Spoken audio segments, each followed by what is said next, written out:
Daddy meets Robert F. Kennedy. While living in Yellow Creek, the schoolhouse was located about a half a mile from the hollow where we lived. The school allowed us a 30-minute lunch break. So my siblings and I would run home all the way up the hollow to eat dinner and then run back to school. My mom would have boiling hot pinto beans. We called them soup beans, cooking on the stove, and hot biscuits to eat. We had to gobble the hot beans and biscuits down as fast as we could and go running back to school so we wouldn't be late. We eventually moved out of the holler and into a house beside Mommy's brother Everett, who ran a furniture store. The date we moved out of the hollow in Yellow Creek was February the 15th, 1968. This was the day my dad met Robert F. Kennedy and shook hands with him. Mr. Kennedy and his caravan were in Yellow Creek to visit a strip mine.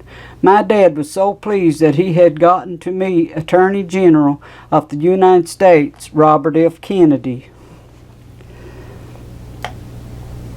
Daddy builds a new house.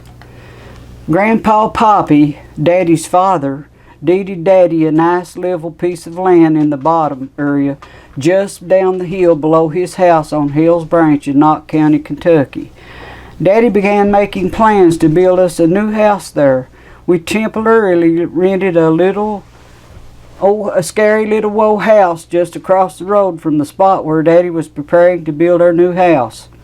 I hated that little house, but it made it convenient for Daddy to work on the new house every evening after he come home from work. Daddy did a great job building that house, which was constructed with lumber he had gotten from a house that had been torn down where he worked.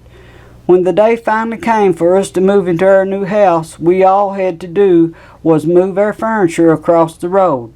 I loved our new house even though there was no room for a front yard because it was located right beside the main road on Hills Branch. Daddy had built a long L-shaped porch that extended along the front of the house, around the corner to the back door. There was a swing on the porch where I remember my brother Dale and I swinging and singing. The house had a large, spacious living room with a warm morning coal and wood burning heating stove to keep the house warm during the cold winter months. There was a large, wide doorway leading into the kitchen area where the dinner table, sink, cabinets, refrigerator, and coal and wood stove were located. Many delicious meals were prepared there. Our clothes were washed on a Maytag wringer type washing machine. In the new house, Mommy and Daddy shared a room. Alfred, Jean, and Dale shared a room, and Ann and I shared a room. Daddy takes sick. I was about 12 years old when our family moved into the new house Daddy had built for us on Hills Branch. One evening after Daddy came home from work, he started complaining about being dizzy and nearly fell. Mom helped Daddy into the bedroom and closed the window curtains because he was complaining about the light hurting his eyes. Later that evening, Daddy was took to the hospital and I fell asleep waiting for news about him. The next morning I awoke to discover that Dad had been brought back home during the night while I was sleeping. As soon as I walked into the living room and saw Daddy, I knew something was wrong. I noticed his eyes looked bigger than normal and his mouth was drawn sideways. I didn't know what to say and I just couldn't help staring at him. He began struggling to say something and I finally made out the words, "Honey, don't stare at me." I went into the kitchen where Mom was fixing breakfast and asked her, "Mommy, what's wrong with Daddy?" That's when she told me the bad news about him having a stroke. I'd never even heard of a stroke before. My dad was suddenly bedridden and he had to endure that for 20 long years until his death on December 18th, 1989. My mom died on June the 30th, 2001. I love you. My father was not the kind of man who said, "I love you," very much.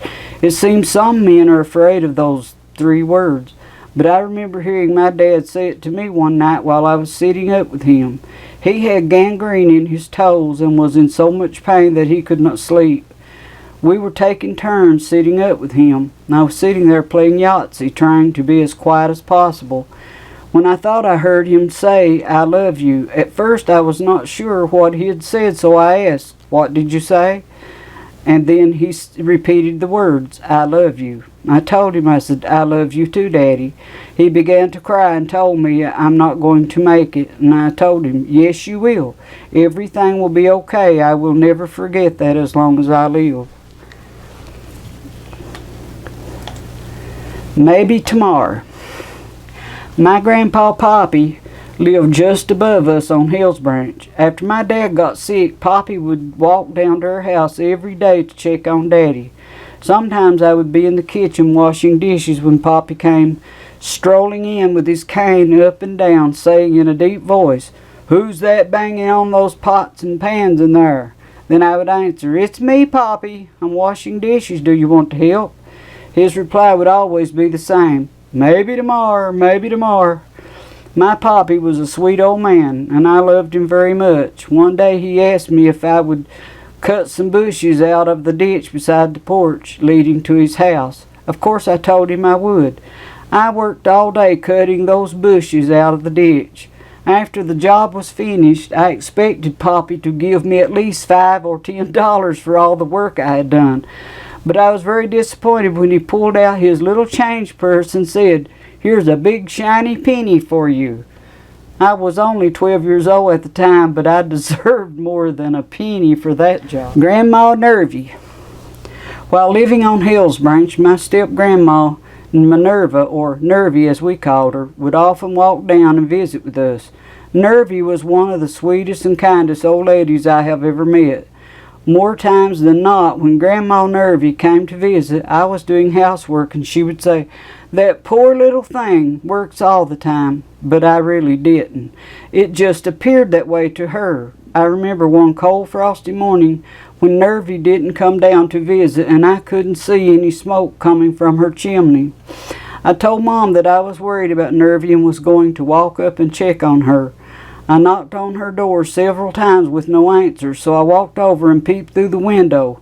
Nervy was lying on the floor and she wasn't moving. Shocked at what I saw, I started screaming for help. Several neighbors came running and we managed to find a way into the house. Somehow we got her dressed and called an ambulance. An aneurysm had busted inside Nervy's head and she had to stay in the hospital for 2 weeks.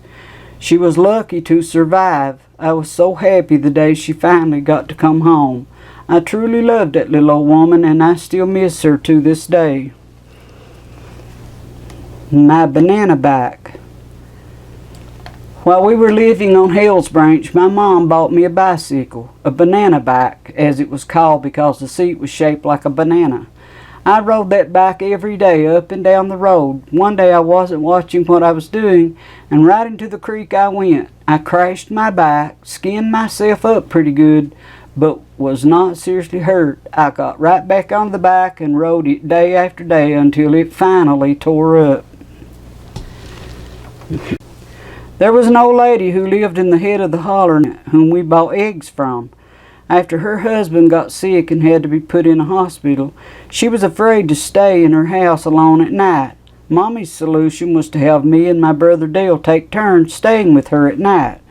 There was a huge mulberry tree at the end of the approach leading up to her house, and I would stop and pick mulberries on my way up there. I hated staying because she had at least 7 different clocks sitting on the mantel, and all of them would be ticking at different times and all showing different times. She would make me go to bed before dark and get up at 3 o'clock in the morning to eat breakfast. I had to sleep in a huge feather bed, which feather pillows, and I didn't get much sleep because I kept sliding off the bed all night long. I recall the first time I stayed with her and she got me up at 3 o'clock. I didn't want to get up that early, but it was easy to slide off the bed. Once I was wide awake enough to know what was going on, the kitchen smelled wonderful. Breakfast being prepared, and I couldn't wait to tear into those golden brown biscuits, eggs, and gravy. But I was in for a big surprise. When I sat down at the table and bit into that soft, brown, fluffy biscuit, I almost puked. It it has puzzled me all these years how a biscuit could look and smell so good but taste so awful. I could not bring myself to swallow that terrible tasting bread, so I held it in my mouth and then I spit it out. I was so scared and creepy staying in that house at night, I had to leave me at the break of daylight to have sufficient time to walk all the way out of the holler and catch the school bus. One day I finally worked up enough nerve and told Mom I wasn't staying anymore. Surprisingly, she wasn't upset with me at all and even told me that I could quit any time I wanted. I wish I had known that sooner. The haunted house. I remember a house we moved into in the head of a holler called Bluebird in Yellow Creek, near the small town of Vico in Purdy County, Kentucky. That house was haunted because any time things were quiet for any length of time, you could hear strange sounds like dishes rattling, cabinet doors opening and closing on their own, muffled voices, and sounds of footsteps coming from the kitchen. That was a strange, eerie house, and it had a striking resemblance to another house we lived in on Car Creek Holler in Knott County. One thing that stands out in my mind were the mornings when we kids would walk out of the holler to catch the school bus. We would stop at one of our uncle's house to wait for his kids, our cousins, to get ready for school so they could walk with us. They usually had the TV on watching cartoons while getting ready for school. The oldest boy didn't like for anyone to laugh while he was watching TV. As soon as we walked in, Cuz would jump up in front of the TV, waving his arms in there and say, "If you all laugh at all, I will turn this TV off." He did the same thing when we came over on Saturdays, sometimes to watch Shock Theater, a popular movie that all the kids loved to watch back then. Though he was a little ornery back then, that cousin grew up to be a fine young man. One of my cousins was about my age at that time. I was 6 or 7 years old. One day we decided to make a swing from a tree branch upon the hill above the house. We were having a good time swinging out over a rock pile that was lying just below the tree. After about an hour of taking turns swinging, it was my turn again. I gave a big run and go and swung out right over the pile of rocks when the limb broke and down I went into the rocks. It broke my nose and I ran down the hill crying. My nose was bleeding some and it hurt like crazy. That broke me from swinging on tree limbs. Watch that wildcat go. There was a little neighbor girl who lived down the hollow below us. I will call her Rosie. Every day Rosie wanted to come down to her house and play. After an hour or so of playing, I would get tired and want to go home. However, Rosie didn't want me to leave, and she would even try to hold me against my will. I would have to fight and scratch to get away from her, and then as I went running up the road towards home, I could hear her hollering at me, "Wildcat, Wildcat, watch that little wildcat go." My brother Alfred told me he was playing with a neighbor boy the day John F. Kennedy was killed. He told me they went into the house and found Mommy and a woman that lived over from us crying. He said he thought Daddy had died, but it was the President of the United States. Little Girl and Snake. I remember a story that my mother would tell us children about a young girl charmed by a huge rattlesnake. Mommy said every day the young girl would fix a glass of cornbread and sweet milk, then walk out into the woods and be gone for about a half an hour before she returned. The girl's mother became curious as to why her daughter was disappearing into the woods every day. So one day she followed her to see where she was going. The mother followed her daughter up the mountain trail for a distance until she came upon a clearing. As the mother neared the clearing, she could see that her daughter was feeding something. Curious, she walked closer to where her daughter was sitting with her back turned. As the mother drew close enough to look over her daughter's shoulder, she couldn't believe her eyes. The girl was feeding a huge rattlesnake sweet milk and cornbread. The girl was in a trance because the snake had charmed her with its rattling tail. The mother ran back down to tell the father to bring a gun and follow her. They returned to where their daughter was in the clearing and shot the snake, which broke the charm. Mommy said the rattle on its tail was what had charmed her. I have always heard since childhood that Bill Monroe made a song about that awful, dreadful snake.